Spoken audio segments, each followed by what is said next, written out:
सँच्युरीज निर्माण करून जंगलं वाचू शकतात, पण इंडिजिनस कम्युनिटीजसाठी त्यांचं जगणं वाचवण्यासाठी त्या जंगलाचा तेही भाग आहेत हे आपल्याला स्वीकारायला लागतं. हे कुठेतरी स्वीकारलं जात नाहीत.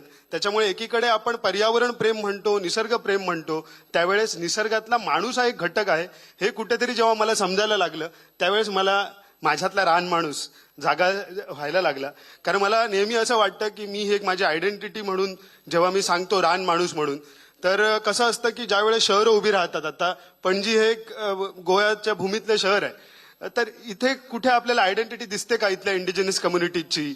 मुंबई हे आग्र्या कोळ्यांची शहरं आहेत, तिथे आग्र्या कोळ्यांचं काय दिसतं का की त्यांच्या नावावरती फक्त ऑथेंटिक रेस्टॉरंट उभे राहतात जे कुठली तरी दुसरी इंडस्ट्री चालवत असते?